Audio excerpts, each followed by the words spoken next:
Attracting an average of 14.5 million tourists a year, South Florida is the year-round vacation destination. Yet many environmentalists believe that the continuous overuse of resources, pollution, and mindless living has put our ecosystem in a state of emergency. We see marine debris, right? So that's the plastics, the things like that. Not only bigger plastic stuff like bottles, but a lot of microplastics. And so the smaller animals at the bottom of the food chain see them as food items.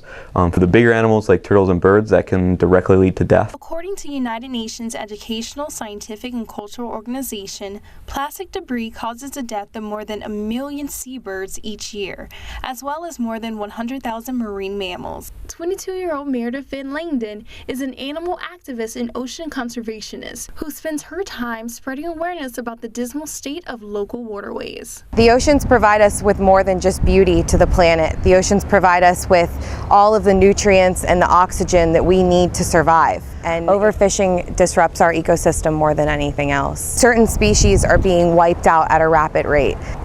We are the ones that are causing that. It's not what's going on under the ocean, and these animals have been around for thousands and millions of years. The past couple of decades, we've depleted a large amount of our ecosystem. In 2014, 75% of state voters approved the Florida Water and Land Conservation Initiative.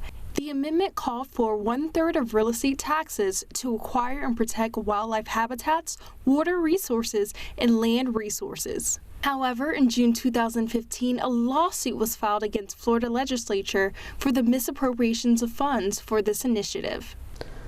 I think it's a scary thing to think about as a human being, right? It's unprecedented. We never ever had to deal with anything of this magnitude and on a global scale before. Really environmentally, until the 1900s, we've kind of been able to take what we want, throw away what we want, not had these huge environmental effects, and I think we finally reached that spot where we can't do that anymore. And so there needs to be a paradigm shift of we can't just do what we want with the environment. But what can tourists and residents do to save South Florida's ecosystems? One of the #1 things we can do as individuals or small organizations is work to conserve what we have right now. At the end of the day, this is the only Earth we have, and we should all be on board with keeping it alive and working because we need it to survive. Humans won't survive if we destroy our ecosystems. It's that easy. But how easy is it to change the mindset of people who come to and reside in Miami for the nightlife, adventure, and careless living? It's not about people changing their lifestyle in one day. It's about thinking a little bit before you throw your bag of garbage out. Think about where that's going to wind up, because it's going to wind up on the side of the street, or it's going to wind up in the bay, or it's going to wind up in an innocent animal's stomach.